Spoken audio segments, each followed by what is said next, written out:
By the time Walter Hayes saw the 120 acres, the bank had already decided what was wrong with them. Too many weeds, too much brush, too much money to make the place useful again.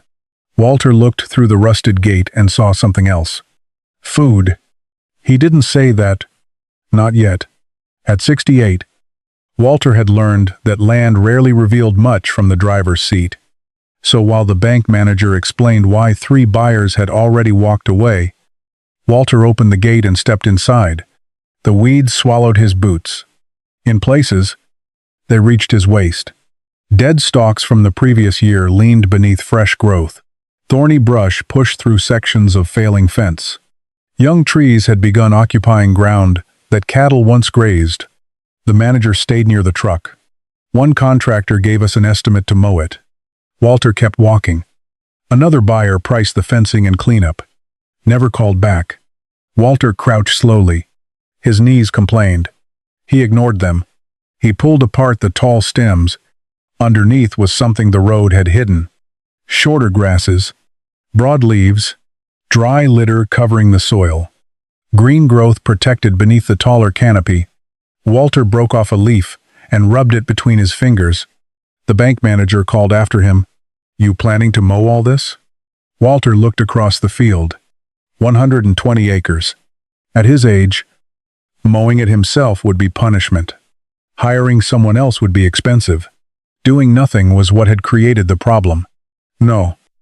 The manager stared at him. Then what are you planning to do? Walter dropped the leaf. I want to see what eats. 7 days later, an old livestock trailer rattled through the same gate. Earl Dawson saw it from the road and pulled over. Walter lowered the ramp. For a moment, nothing happened. Then one ewe stepped down. Another pushed behind her. Then the trailer emptied. 10, 20, 40. 80 sheep spilled onto ground. The bank had spent months trying to sell. Earl climbed out of his pickup. He looked at the sheep, then at the vegetation, then back at Walter. You think 80 sheep are going to clean up 120 acres? Walter carried a bundle of fiberglass posts past him. No. Earl waited. Walter drove the first post into the soil. Then why 80 sheep? Walter drove another. Because I'm not giving them 120 acres. That made Earl follow him. Walter stretched temporary electric wire between the posts until a small piece of the enormous property had been separated from everything around it. The paddock looked almost ridiculous. 80 sheep on one side, 120 neglected acres on the other. Walter opened the wire. The flock entered. And then he did nothing. Earl watched him. You just going to stand there? For a while. The sheep lowered their heads. Within minutes, the field began separating itself into 2 categories. What they wanted, and what they didn't. Tender leaves disappeared first. Several animals pushed toward patches of grass hidden beneath taller growth. A coarse stalk was bitten once and abandoned. Another remained untouched. Some plants that looked useless from the road vanished into sheep almost immediately. Others might as well have been fence posts. Walter rested both hands on one of his fiberglass posts. This was what he had come to learn. The bank had looked across the property and seen one problem: 120 acres of weeds. The sheep were already showing Walter that there was no such thing. There were plants they would harvest, plants they would avoid, ground that might recover, ground that might not. And Walter knew enough not to confuse 80 hungry animals with a miracle. Turn them loose across the entire property, and they would wander. They would find the best plants first, then find them again. The weeds Walter wanted gone could remain standing, while the forage he needed most was eaten repeatedly. The sheep weren't the plan. Control was. Walter moved along the wire as the flock grazed. Earl pointed toward the untouched acres beyond them. At this rate, you'll be dead before they finish. Walter smiled. They don't have to finish. Earl laughed once, then realized Walter wasn't joking. That was the part nobody had understood. The bank wanted the property cleaned. Walter wanted it working. Those were not the same thing. By late afternoon, tall vegetation still stood inside the paddock. To Earl, the sheep hadn't finished. Walter was watching something else. Heads were beginning to rise. Animals that had grazed easily that morning were searching more. A few returned toward patches already bitten. Walter opened the next section. The flock moved through. Earl stared at what they had left behind. "You're leaving all that?" "For now." The paddock looked rough, uneven, unfinished, exactly the kind of ground a buyer might still call weedy. Walter looked down at the plants the sheep had eaten, then at the ones they had refused, then at the ground beneath both. For months, everyone who entered that gate had asked how much money it would take to remove what was growing there. Walter was beginning with a different question. How much of what was already growing could become something useful before he paid to remove anything? He looked toward the next paddock. 80 sheep were eating again. Every green leaf in front of them had captured sunlight without sending Walter an invoice. Some of that sunlight was now disappearing into livestock. Some wasn't. That difference could decide whether the 120 acres remained a liability or became a farm. Walter pulled the wire closed. Behind him stood the first paddock. Ahead stood more vegetation than 80 sheep could possibly eat at once. And somewhere inside those 120 acres was a number nobody at the bank had bothered to calculate. Not the cost of clearing it. The number of days it could feed them. Walter didn't know that number yet. Tomorrow, he would start counting. The strange thing about the 120 acres was that nobody could point to the day they became worthless. There had been no fire, no flood, no single season when the soil stopped producing 20 years earlier. Cattle had grazed much of the property. From the county road, a man could see across open ground toward the tree line. Fence posts stood straight. An equipment track crossed the middle of the farm. Then the land changed hands. Then it changed hands again. Management became occasional. Then it stopped. But the land didn't. Every spring, sunlight fell on the same 120 acres. Rain still came. Plants still grew. Without livestock or mowing, the plants that tolerated neglect gained ground. Mature stems stood through winter. Brush pushed outward from fence lines. Dead vegetation collapsed beneath the next season's growth. By the time the bank took possession, the property had acquired something more damaging than weeds. It had acquired a reputation. People stopped calling it pasture. They called it overgrown. And once that happened, nearly everyone who came through the rusted gate asked the same question. What will it cost to clean this up? One contractor talked about mowing. Another mentioned brush cutting. There were fallen limbs, damaged fence, woody patches and sections so thick with vegetation that machinery would have to enter before anyone could properly see the ground beneath it. Every solution began with a machine. Every machine began with money. And every dollar would have to be spent before the property produced anything. That was the calculation that killed the land. Not biologically, economically. Walter understood it because he had made the same calculation himself. On his second morning with the sheep, he stood beside the truck with an old envelope and a pencil. He wrote, mowing, fuel, fence repair, labor. Then he stopped. Across the temporary wire, 80 sheep were eating. Walter looked at the list, then back at the field. Something about the arithmetic bothered him. All four numbers described what he would have to put into the property. None described what was already there. He folded the envelope and put it in his pocket. Then he walked into yesterday's paddock. The sheep had been gone since evening. At first glance, the place looked unfinished. Tall stalks remained. Several coarse plants appeared almost untouched. Anyone expecting a clean field would have been disappointed. Walter wasn't. He bent down. Beneath the standing stems, shorter plants remained. Dry litter covered much of the soil. Leaves had been stripped from plants the sheep preferred. In several places, vegetation had been pressed flat by hooves, and scattered across the paddock were small dark pellets. Walter picked up a handful of the dry litter and let it fall through his fingers. Nothing had been hauled away. No diesel had been burned cutting it. No truck had carried the vegetation off the property. Part of yesterday's growth had simply disappeared into 80 animals, and part of it had already begun coming back out. That was the first piece of arithmetic the bank had missed. The vegetation wasn't merely occupying land. Some of it was feed standing on its own roots. Walter straightened. He wasn't foolish enough to call all of it valuable. The sheep had proved that too. Several mature stalks remained almost untouched. Thorny brush along the fence hadn't magically vanished. Young woody growth would eventually require another tool. Sheep were not biological bulldozers. Walter didn't need them to be. He walked toward the next paddock. The vegetation there still stood nearly chest-high on the animals. Yesterday, Walter would have seen another section waiting to be cleared.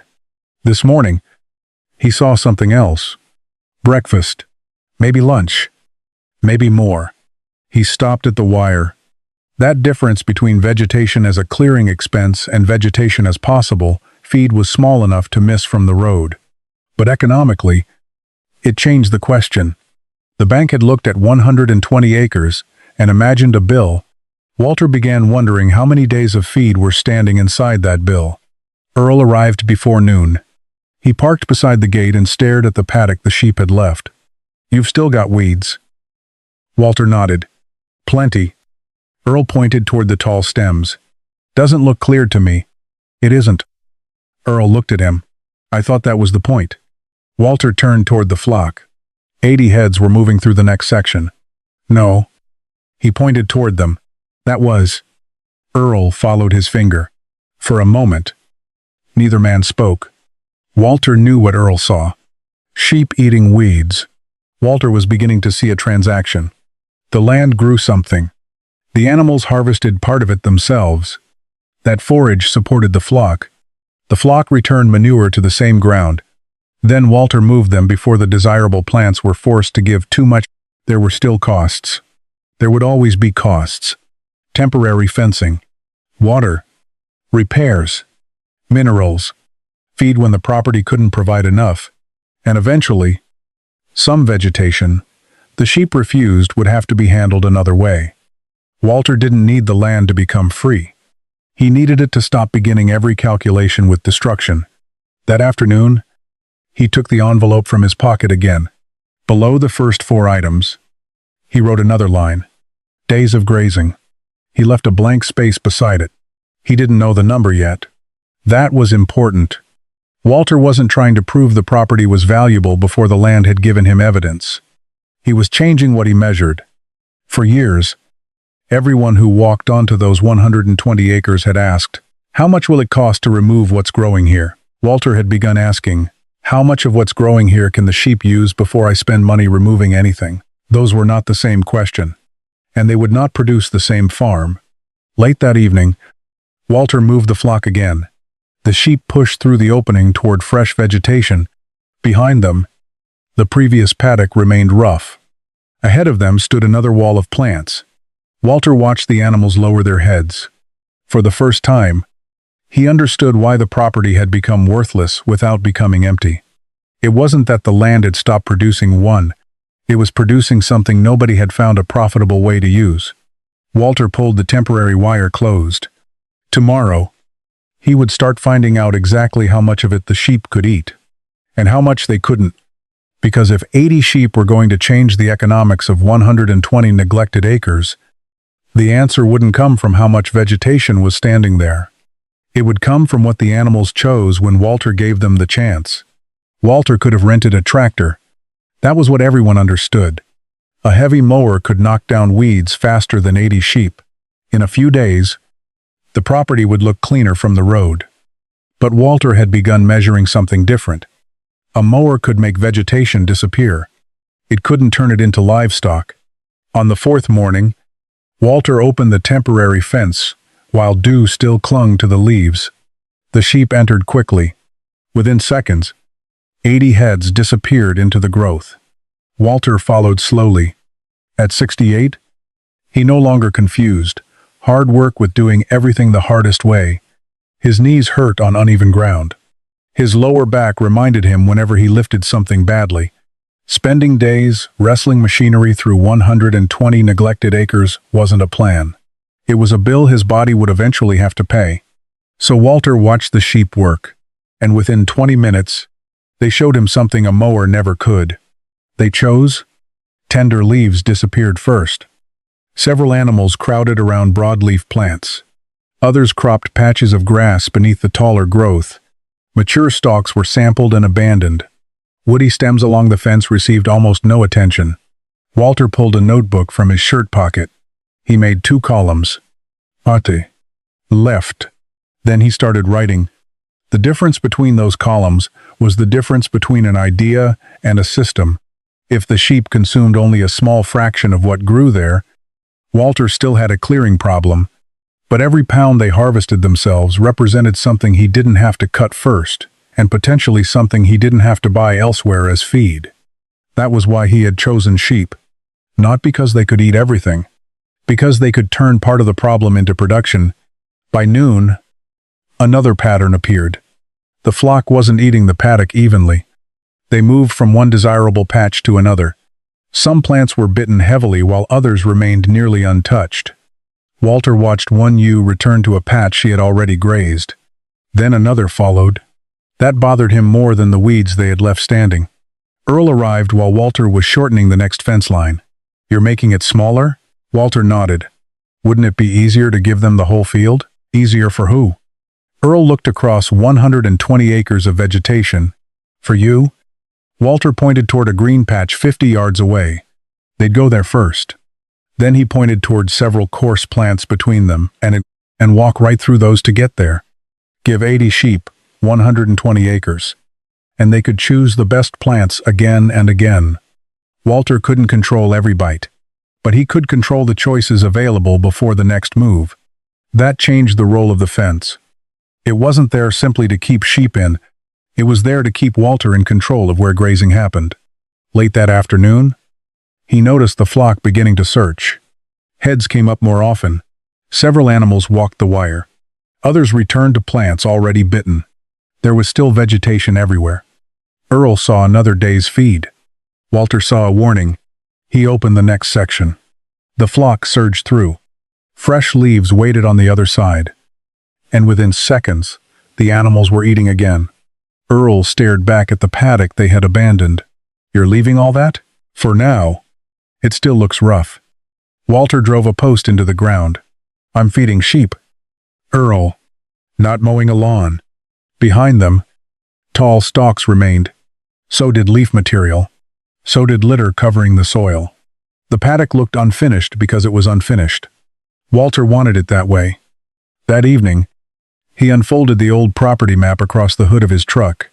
For the first time, he didn't see 120 acres.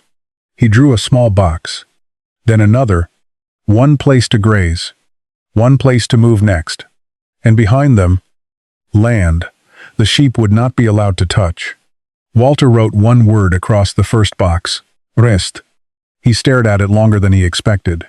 Until then, he had thought the important question was whether 80 sheep could eat enough weeds to matter. Now he saw the more dangerous question. Could he move them before they ate too much of the plants he wanted to keep? The sheep could harvest vegetation. The fence could control where. But neither could tell Walter when to leave. He folded the map. Tomorrow, 80 hungry animals would test his judgment for the first time. By the 5th morning, Walter had learned what the sheep preferred. He still didn't know when to stop them. That was a different problem. The first paddock he intended to manage carefully was smaller than Earl expected. Much smaller. 80 sheep waited behind the temporary wire while Walter drove the final post into the ground. Earl looked from the flock to the narrow section of vegetation. "You sure that's enough?" "No." Earl frowned. Walter tightened the wire. "That's why I'm going to watch." He opened the paddock. The flock poured through. For the first half hour, the decision looked easy. Heads went down. Leaves tore. Grass disappeared beneath moving mouths. White bodies pushed through vegetation that had stood untouched for years. Walter checked his watch. Then he stopped looking at it. The clock could tell him how long the sheep had been inside. It couldn't tell him when they had taken enough. So he watched the animals instead. At first, they barely lifted their heads. Fresh forage was everywhere. They moved only far enough to find the next desirable mouthful. Walter walked the perimeter. Some plants were being grazed heavily. Others were barely touched. That no longer surprised him. The question wasn't whether the paddock would become even. It wouldn't. The question was what would happen if Walter kept waiting for it to look even. By noon, The answer began to appear. One ewe crossed back toward a patch grazed earlier that morning. She lowered her head and bit the remaining leaves. A second animal followed. Then another. Walter noticed. Earl didn't. There must be plenty left. Earl said. There was. Tall vegetation still stood across much of the paddock. To Earl, that meant more feed.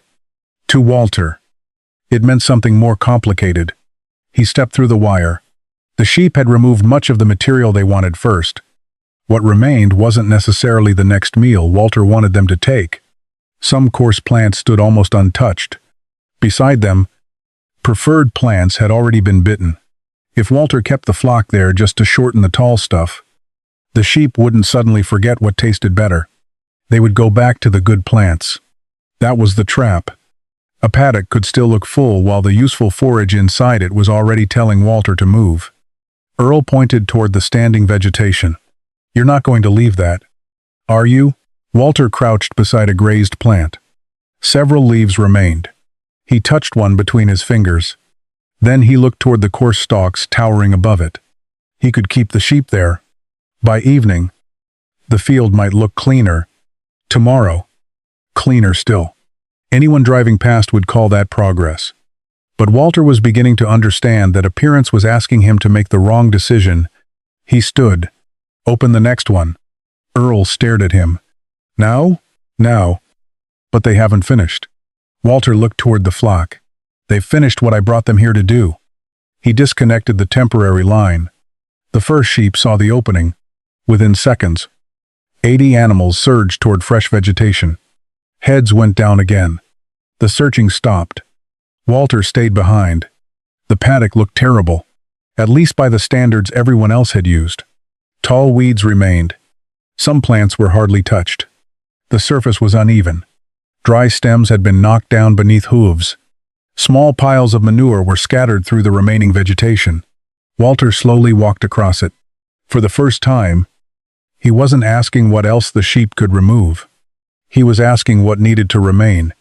Leaf, litter, cover, and enough living plant to give the paddock a chance to respond after the flock disappeared. That was harder than clearing land.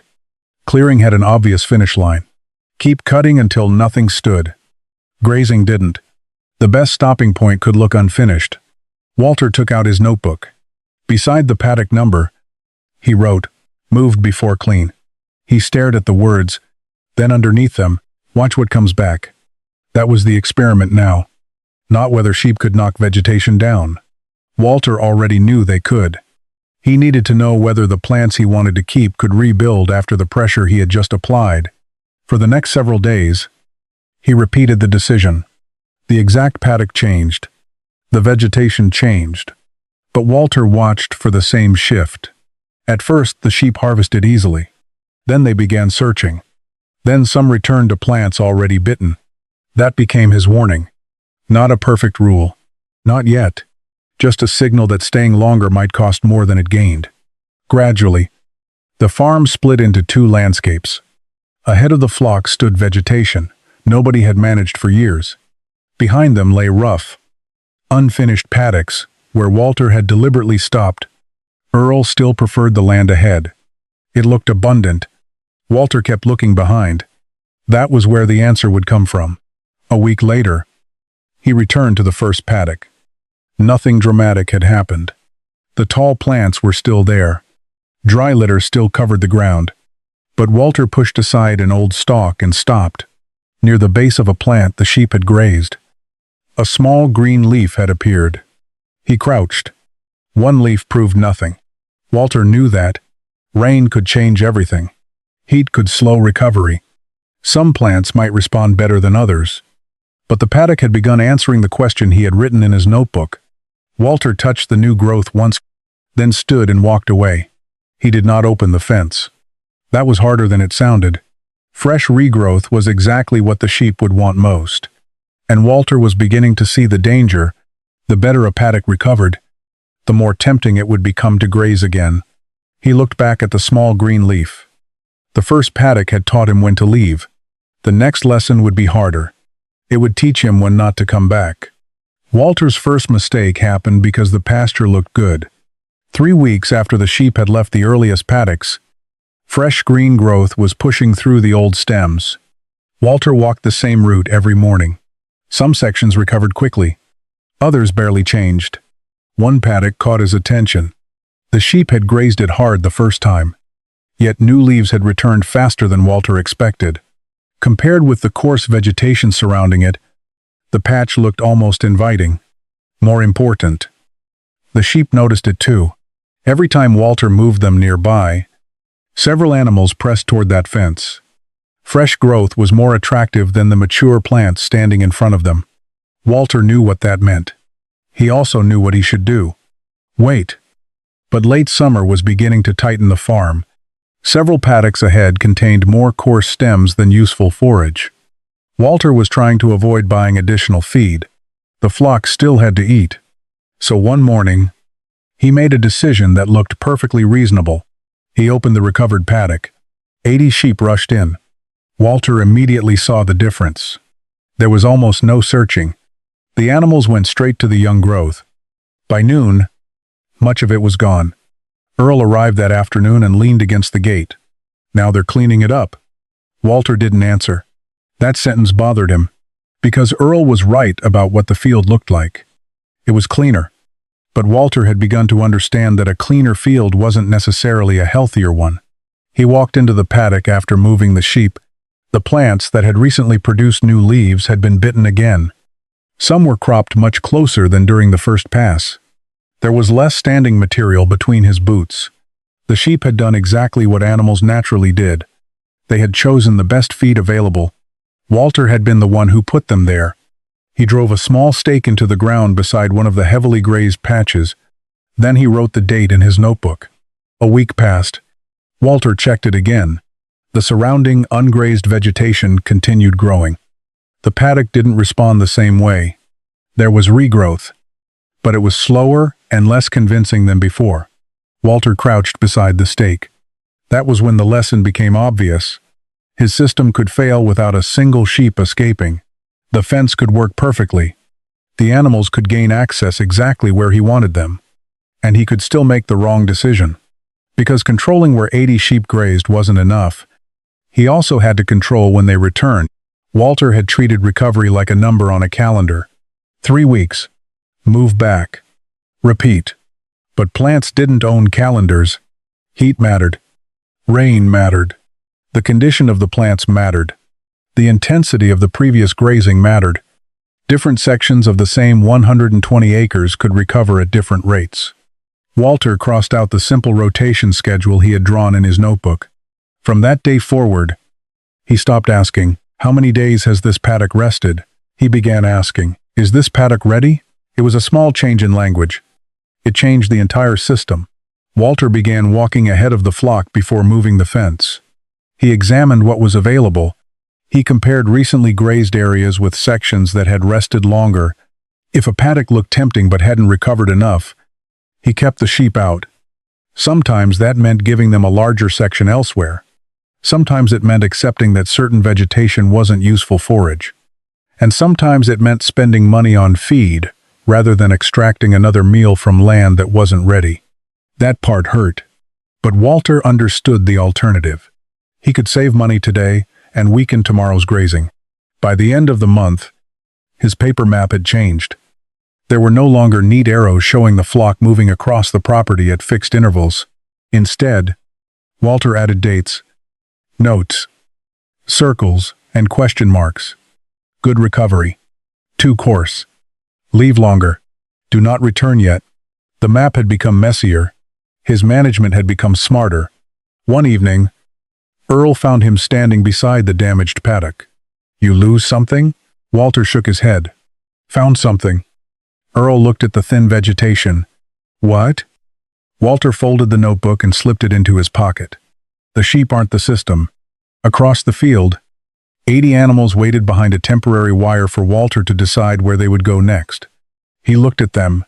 Then, at the recovering ground, the bank had thought the solution to those 120 acres was removing weeds. Walter had thought the solution was sheep. They had both stopped one step too early. The sheep were only the tool. The real technology was movement. And the part that made movement work was knowing when the land needed to be left alone. Walter stopped trusting the calendar. That was what the damaged paddock had taught him. 3 weeks of rest sounded precise when written in a notebook. The plants had shown him it meant almost nothing. One section could be ready in 3 weeks. Another might need 4. Another might need longer. Heat mattered. Rain mattered. How hard the sheep had grazed mattered. And Walter's mistake had been assuming that time alone meant recovery. So by September, his morning routine changed. He no longer walked to the sheep first. He walked to the land they might graze next.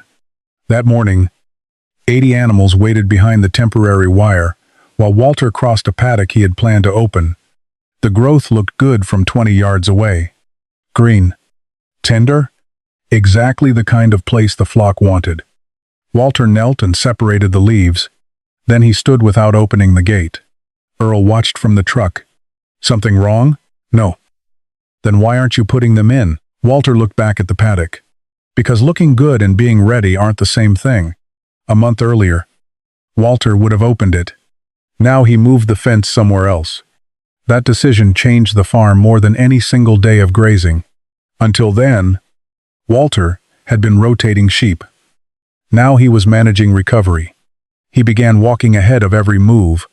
Some paddocks showed enough regrowth to consider another pass. Others remained weak. Low ground stayed green longer. Higher ground dried sooner. Places grazed harder, needed more time. The neat rotation Walter had drawn on his original map disappeared. In its place came dates. Circles, arrows and warnings. Good recovery. Leave longer. Too coarse. Not ready. The map became messier. The system became smarter. Earl found him moving a fence line for the 3rd time that week. You keep changing the plan. Walter pushed a post into the soil. The land keeps changing the answer. That was the part he had missed at first. The sheep were predictable. Give them access to enough ground, and they searched for the plants they preferred. Leave them too long, and they returned to the best patches. Bring them back too soon, and fresh regrowth became the first thing they ate. The animals weren't making bad decisions. They were being sheep. Walter was the one responsible for deciding where those choices happened. So the temporary fence took on a different meaning. It wasn't just a boundary. It was a steering wheel. Walter couldn't tell 80 mouths what to bite, but he could decide which plants those mouths could reach. And, just as importantly, which plants they couldn't reach tomorrow. By afternoon, the flock in the current paddock began to change behavior. Heads came up. Animals started searching. Several returned to previously grazed patches. Weeks earlier, Walter might have waited. More vegetation still stood. A longer stay would have made the field look cleaner. This time, he moved them. Fresh growth waited beyond the next wire. The sheep rushed through. Walter stayed behind. The paddock they had left looked rough. Some weeds remained tall. Some leaves remained. Dry vegetation still covered the ground. He no longer saw unfinished work. He saw something he had deliberately left behind. Recovery capacity. That evening, Walter opened his notebook. At the top of a clean page, he wrote, Graze. Move. Rest. Then he hesitated before writing the final word. Return. Not after 21 days. Not because the map said so. Return when the land was ready. Walter stared at the 4 words. He had bought the property believing 80 sheep might solve a weed problem. Then he had believed the temporary fence was the clever part. Now he understood both ideas had stopped too early. The sheep were only the harvesting tool. The fence only controlled access. The real system was the interval between one grazing and the next. That interval produced nothing Walter could load into a trailer. It made no sound. It cost no diesel. Most days, it looked like Walter was doing nothing. But without it, the sheep could consume the very thing he needed them to produce. Walter closed the notebook. Across the field, 80 sheep waited for tomorrow's move. For the first time, he understood that his most important grazing decision wasn't where to put them. It was where not to. The most important thing Walter's sheep did to a paddock happened after they were gone. For weeks, he had watched what 80 animals could remove. Now he began watching what the land could replace. One cool morning, Walter returned to the earliest group of paddocks with his notebook under one arm. He stopped at the fourth, then looked again. It was greener. Not dramatically. There was no perfect carpet of grass. No miraculous transformation that would make a convincing photograph from the county road. But Walter had walked that ground often enough to notice the difference. He stepped across the wire. Old stalks still stood above his knees. Beneath them, fresh leaves were pushing through. Dry litter covered parts of the soil, and several plants the sheep had grazed, weeks earlier had rebuilt visible growth. Walter opened his notebook. Paddock, 4 strong recovery. Then he walked uphill. 50 yards away, paddock 5 had received the same sheep, the same farmer, nearly the same treatment. It did not give him the same answer. Growth was thinner. The ground felt drier beneath his boots. Coarse vegetation still dominated several patches, and the plants the sheep had preferred were slower to return. Walter wrote, "Paddock 5 more time." He stared at the 2 notes. That difference mattered. Until then, Walter had been learning how to manage sheep. Now the sheep were teaching him how different the land was. On the bank's paperwork, the property was simple. 120 acres.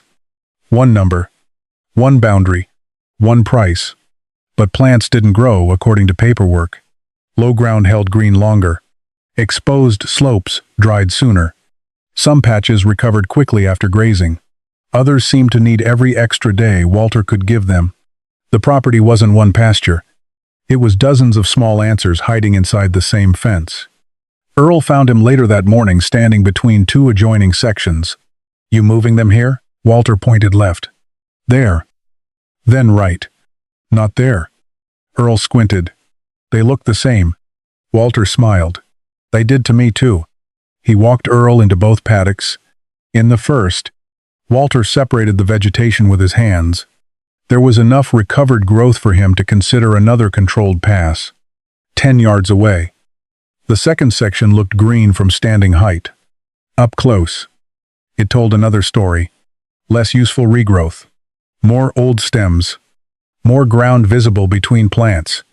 Earl looked from one section to the other. "So how long does that one need?" Walter closed his notebook. "I don't know." Earl looked surprised. A month earlier, Walter might have been embarrassed by that answer. Now it was the most accurate one he could give. "I'll come back and look." That was the change. Walter no longer needed the land to follow his schedule. He needed his schedule to follow the land. Over the next several days, he redrew the property map. The neat boxes disappeared. Fence lines began bending around what he observed. One section received a longer rest. Another could handle a return sooner. A rough corner the sheep consistently avoided was marked for a different treatment, entirely line. The map became less orderly. The farm became more understandable. And the sheep had done something Walter hadn't expected. Their grazing had made differences visible. Where they ate heavily, he watched recovery. Where they barely touched the vegetation, he stopped pretending. More grazing pressure would automatically solve the problem. Where plants returned strongly, he made a note. Where they didn't, he waited. 4 questions began replacing almost everything else in his notebook. What did they eat? What did they leave? What came back? What didn't?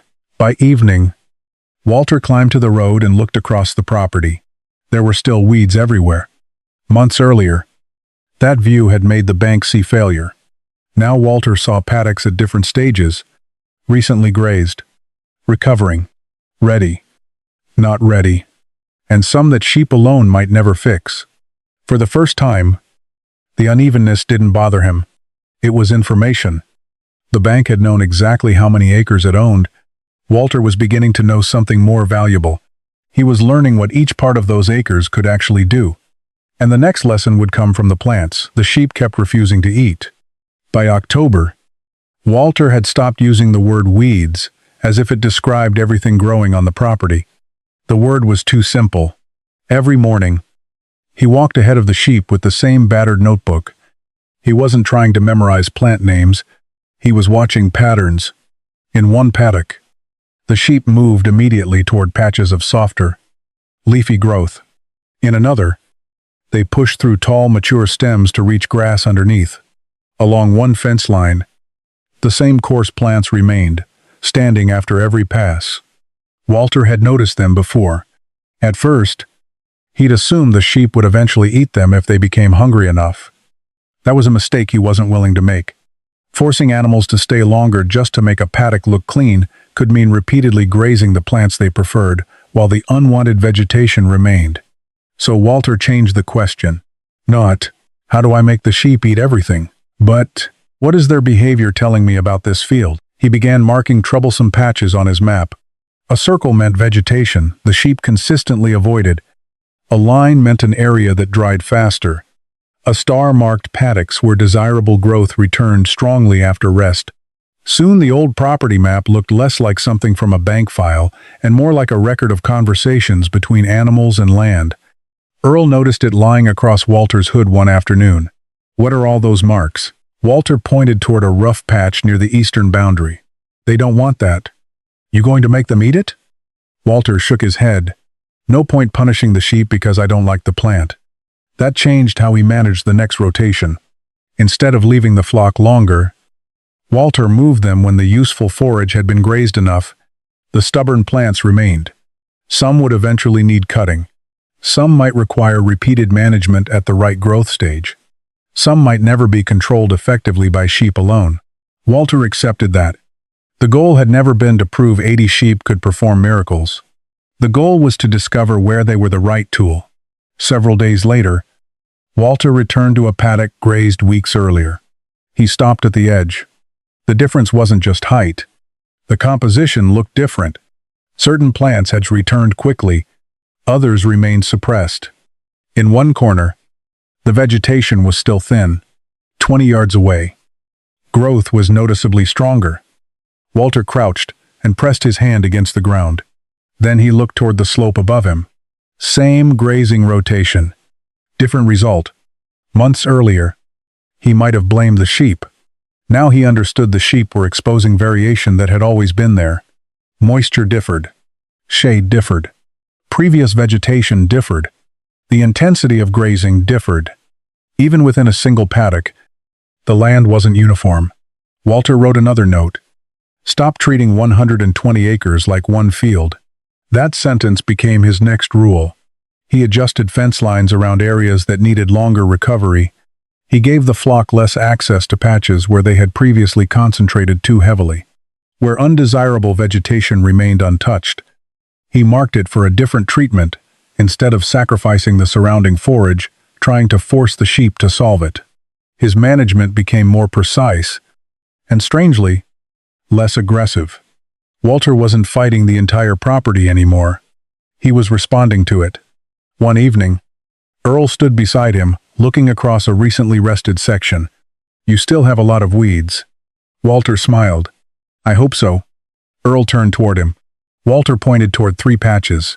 That one tells me they're eating too selectively. He pointed farther downhill. That one tells me the ground's holding green longer.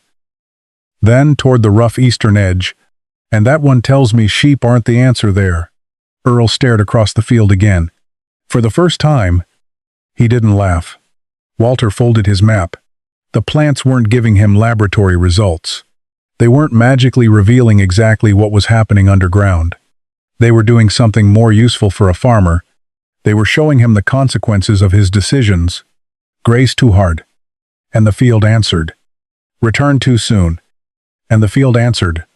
Give a paddock enough recovery. And that answer could look different. Ignore what the sheep refused. And the pattern remained visible. The vegetation was keeping score. And Walter was finally learning how to read it. That afternoon, a gray SUV appeared beyond the gate. Walter recognized the bank logo on the door. The same institution that had spent months looking at the property as 120 acres of unwanted vegetation had come back to see what the old farmer had done with it. Walter looked around. There were still weeds everywhere. He didn't hurry to explain them. He simply closed his notebook and waited. The man who stepped out of the gray SUV was the same bank manager who had shown Walter the property months earlier. He closed the door and stared across the field. Walter knew what he saw. Weeds. There were still tall stalks along the eastern boundary. Brush remained around sections of the old fence. Some paddocks were green, others rough, and several looked recently grazed. Nothing about the place resembled the clean pasture shown in farm advertisements. The manager walked toward Walter. "I thought the sheep were supposed to clear it." Walter glanced toward the flock. "They're not a clearing crew." The manager frowned. "Then what exactly are they doing?" Walter didn't answer immediately. He opened his notebook. The first pages contained little more than dates. Later pages were different. Paddock numbers, rest periods, areas the sheep preferred, areas they avoided, places where vegetation returned quickly, places Walter had learned not to graze again too soon. The bank manager flipped through several pages. He looked unimpressed. Walter understood why. A notebook didn't change the appearance of 120 acres. So he took him into the field. They crossed the first rested paddock. Walter stopped. This was grazed weeks ago. The manager looked down at the green growth between older stems. Then Walter led him into a section the flock had left recently. The difference was obvious. Shorter vegetation, trampled plant material, manure scattered across the ground. Then they walked toward the eastern edge. Tall, coarse plants still dominated several patches. "You missed this?" "No," Walter said. "They won't manage it well." The manager looked surprised. Walter could have pretended his system worked everywhere. Instead, he pointed directly at its limitation. "If I leave them here trying to force them to eat that, they'll keep going back to the plants they like. Then I damage the useful forage just trying to make the field look clean." That was the part the bank had never considered. The property didn't need one solution. It needed different decisions in different places. They continued uphill. From there, the temporary fencing became visible. Thin lines divided the property into irregular sections. The manager looked across them. "So you move 80 sheep through all of these?" "Not on a schedule." "What decides it?" Walter pointed toward the ground. "That does." The answer sounded almost too simple. But Walter explained. One paddock could recover faster than another. A section that stayed greener might be ready while another needed more rest. Some vegetation provided usable forage. Some didn't. The flock's behavior showed Walter where they concentrated, what they selected, and what they consistently avoided. He wasn't simply turning sheep loose. He was controlling access. The manager folded his arms. "But the property still looks overgrown." Walter nodded. That was true. And Walter didn't need the banker to be foolish for the story to work. The bank had a different problem. It needed an asset that buyers could understand quickly. Clean fields photographed well. Straight fences made sense. An irregular collection of temporary paddocks managed by a 68-year-old farmer was harder to put into an appraisal. Walter's problem was different. He needed the land to produce more value than it consumed. He pointed toward vegetation beyond the next fence. 3 months ago, you looked at that and saw something somebody had to pay to remove. The manager waited. Walter opened the wire. 80 sheep began moving toward the fresh paddock. Within seconds, heads disappeared into the vegetation. I look at part of it, Walter said, and see feed I haven't bought yet. The manager watched quietly. That was the difference. A contractor calculated hours of mowing. Walter calculated grazing days. The bank saw vegetation as a cleanup cost. Walter was trying to convert suitable vegetation into livestock production, while gradually learning which parts of the property could support the system. Neither calculation was imaginary. They simply measured different things. The manager looked toward the flock. Does it make money? Walter closed the gate behind the last sheep. Not because the weeds disappeared. He paused. It makes sense when the animals produce more value than it costs me to keep this system moving. That question whether the numbers actually worked was harder than anything Walter had faced so far.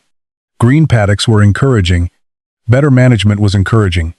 But neither paid a bill. If Walter wanted to prove those 120 acres were more than an old man's experiment, he needed something the bank understood. Numbers. So that winter, Walter stopped measuring success by how different the farm looked. He began measuring what the land could actually support, because the final argument over whether those acres were worthless would not be settled by weeds. It would be settled by what 80 sheep could produce from them. Walter spent that winter doing something nobody had done when the bank owned the property. He counted what the land could actually provide. Not acres. Not weeds. Grazing days. His notebook had become thick with dates and observations. He knew which paddocks the sheep moved through quickly. He knew which sections recovered slowly. He knew where the flock consistently found useful forage and where keeping them longer accomplished almost nothing. That distinction changed his view of the entire farm. Walter no longer needed all 120 acres to become good pasture. He needed enough of those acres to become productive ground. One cold morning, he spread the property map across his kitchen table. Some sections were marked green. Those were the areas that had responded well enough to remain in the grazing rotation. Others were yellow. Walter would use them cautiously. The rough eastern edge was marked red. The sheep had already given him the answer there. Wrong tool. Months earlier, Walter would have seen those red areas as failure. Now he saw something else. Information. Trying to force 80 sheep to solve every problem would cost him the parts of the farm where they actually worked. So he stopped chasing perfection. When spring arrived, Walter rebuilt the rotation around the strongest ground. The flock entered smaller paddocks. They grazed. Walter moved them. Then the ground rested. But something else had changed. Walter was now tracking what the sheep themselves produced. The vegetation wasn't valuable simply because it disappeared into their mouths. It mattered because it replaced part of something Walter otherwise had to provide. Feed. Every useful day the flock harvested forage from the property was a day Walter could compare against the cost of supplying that feed another way. That didn't make the forage free. There were fences to maintain. Water had to be available. Animals required health care. Walter spent hours walking the property and moving them. The land itself carried costs. But for the first time, the calculation had two sides. Before Walter arrived, everyone had calculated what the vegetation would cost to remove. Walter was calculating what suitable vegetation could contribute to production. One afternoon, Earl found him writing beside the water trough. "How much have the sheep cleared?" Walter shook his head. "Wrong number." Earl laughed. "What's the right number?" Walter pointed toward the flock. "How long can this place feed them without me ruining what feeds them next time?" That was the number Walter cared about. And it led him toward another possibility. A few weeks later, a neighboring landowner stopped by. He had seen Walter's sheep moving behind temporary fencing all spring. There was a neglected field on his own property, too awkward to mow easily. But covered in vegetation, he wanted reduced. "Would your sheep eat it?" Walter didn't answer yes. He drove over first. He walked the field, looked at the vegetation, checked the fencing problem, considered water. Then he gave the only answer his own 120 acres had taught him to trust. Some of it? The neighbor looked disappointed. Walter didn't change his answer. Sheep weren't machines. They couldn't be advertised as a universal weed removal service. But where the vegetation was suitable, Walter realized the animals could potentially perform two jobs at once. They could harvest forage, and their grazing could provide a vegetation management service someone might otherwise accomplish mechanically. That idea stayed with him. His flock no longer had value only when an animal was sold. The management itself could have value. Walter began receiving small questions from other landowners. Could the sheep graze an overgrown field? Could they work around terrain difficult for a mower? Could they reduce certain vegetation before it became more troublesome? Walter never promised clean ground. He promised to look. That distinction protected the system. The bank had once treated the 120 acres as a property that needed money spent on it before it could become useful. Walter had slowly reversed the direction of the equation. The land provided forage. The forage supported sheep. The sheep produced livestock value, and the knowledge Walter gained from managing them could potentially become valuable beyond his own fence. The transformation wasn't dramatic from the road. There were still rough patches, still weeds, still temporary fencing that looked cheap beside a new tractor. But the property had crossed an invisible line. It was no longer merely land Walter was trying to rescue. It had become a working grazing system. That evening, Walter stood beside the trailer while the sheep settled into a fresh paddock. He was 68 years old. He had never cleared 120 acres. He had finally understood that he didn't need to. The real victory was not making every weed disappear. It was turning enough of what everyone else considered a problem into something that could feed an animal, support a farm, and eventually produce a number even the bank couldn't ignore. By the following summer, Walter's farm still wasn't beautiful. That was the first thing the bank manager noticed when he returned. There were still rough patches along the eastern boundary.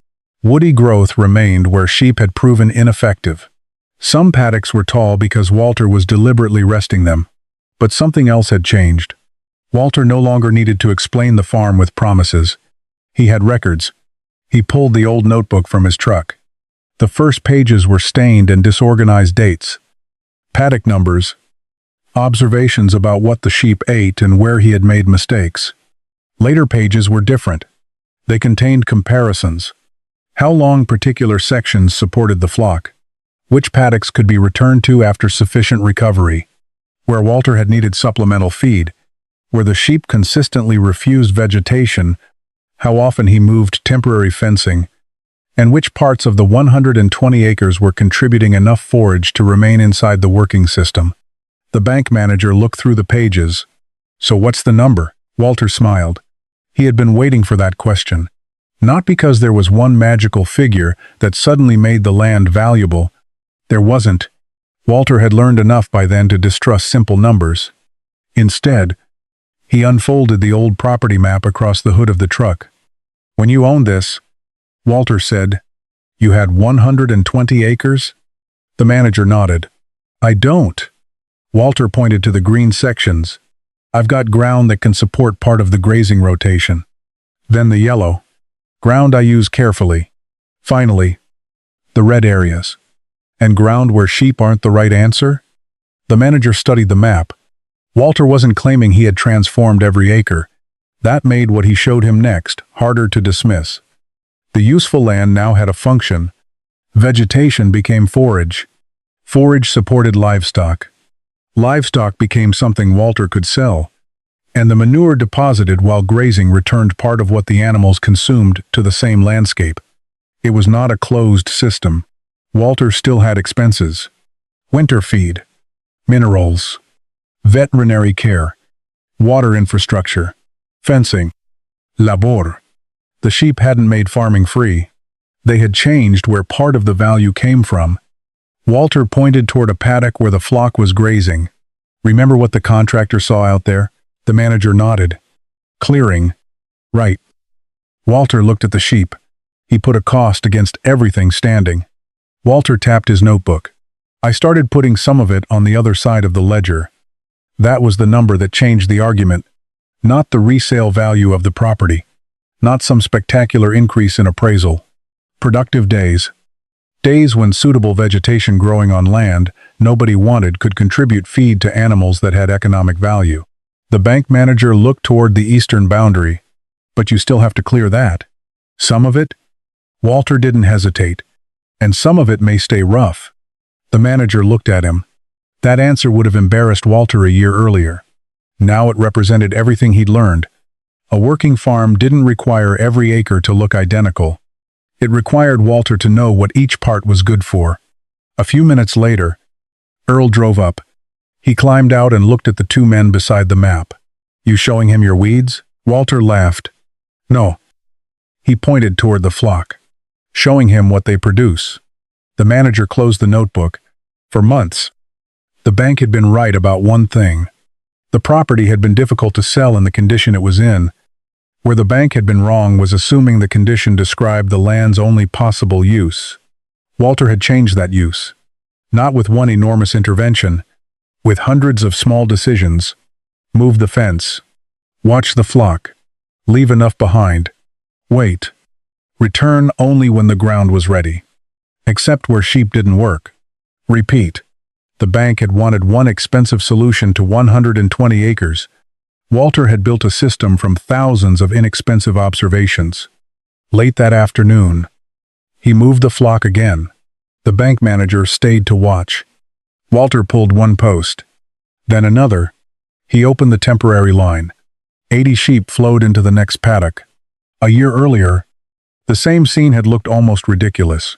An oatmem, a cheap fence, 80 sheep, and more weeds than he could possibly clear.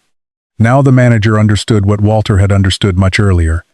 The old man had never been trying to clear 120 acres. He had been trying to make those acres work. And once the land began producing something useful, the argument over whether it was worthless had already changed. A year after Walter first opened the trailer, he stood beside the same rusted gate. The gate hadn't changed much. Neither had the old fence posts leaning toward the road. And anyone expecting 120 acres of perfect green pasture would have been disappointed. There were still weeds. There were still rough corners. Along the eastern boundary, woody plants stood in places where Walter had learned sheep were simply the wrong tool. But the land no longer looked abandoned. That difference was harder to photograph. It was visible in the temporary fence lines crossing the property. In the water points, Walter had learned to position before moving the flock. In paddocks standing taller because they were resting, in others recently grazed, and in 80 sheep waiting behind a thin electric wire for an old man to decide where they would eat next. Walter walked toward them carrying 2 fence posts. He moved slower now. Maybe he had always moved that slowly and nobody had noticed. He pushed the first post into the soil, then the second. A year earlier, Earl had watched him do the same thing and wondered how 80 sheep could possibly clear 120 acres.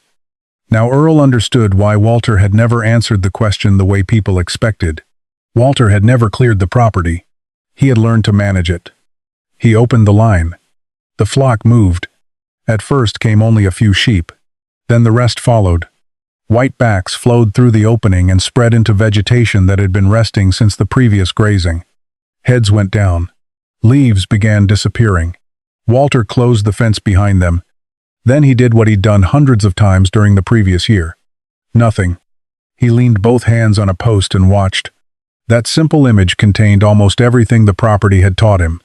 At 68, Walter couldn't overpower 120 acres. He couldn't spend 12 hours a day cutting brush. He couldn't make his knees younger. He couldn't force every plant to become useful forage. And he couldn't make land recover according to a schedule written in a notebook, but he could observe. He could move 80 animals before they stayed too long. He could leave a paddock alone when it needed more time. He could admit when sheep weren't the right answer. And he could stop confusing a field that looked clean with a field that worked. Walter bent and picked a green stem. For years, the bank had looked across millions of stems like this one and seen a liability. Something needed to mow them, cut them, remove them. Walter rolled the leaf between his fingers. The plant itself had done something nobody had paid for. It had captured sunlight. It had used water, carbon dioxide, and nutrients to build living tissue. Walter couldn't eat most of what stood on those acres, but the sheep could harvest part of it. That changed the equation. Sunlight became plant growth. Suitable plant growth became forage. Forage supported sheep. The animals returned manure while grazing. Then Walter moved them, and the land was given time to grow again. It wasn't a miracle. Some paddocks disappointed him. Some plants survived every grazing pass. Dry weather slowed recovery. Winter still required planning and feed. There were veterinary bills, fencing repairs and mornings when Walter would rather have stayed in bed. The farm had not become effortless. It had become understandable. Earl walked up beside him. For a while, neither man spoke. The sheep continued grazing. Finally, Earl looked across the property. Funny. Walter glanced at him. What? A year ago. All I could see were weeds. Walter smiled. What do you see now? Earl watched the flock. Feed. Walter looked back across the 120 acres. That was close. But it still wasn't the whole answer. He saw paddocks, rest periods, mistakes he wouldn't repeat, places sheep worked, places they didn't. He saw a landscape that had stopped being one giant problem and become a collection of smaller decisions. Most of all, he saw time. The time vegetation needed to recover, the time animals needed to harvest it, and perhaps the time it had taken an old farmer to understand something everyone in a hurry had overlooked. The bank had tried to sell 120 acres of weeds. Walter had never discovered that the weeds were secretly worth a fortune. He discovered something more believable. Under the right management, part of what everyone had called a problem could become a resource. Walter opened his notebook one last time. On the first page was the date 80 sheep had arrived. Underneath it, Infa det Pengil. He'd written, 120 acres. He added another line. Don't clear what you can learn to use. Then he closed the book. Across the paddock, the sheep kept eating. The sun dropped behind the tree line, and Walter stood quietly at the fence. Watching 80 animals harvest sunlight from land nobody else had wanted,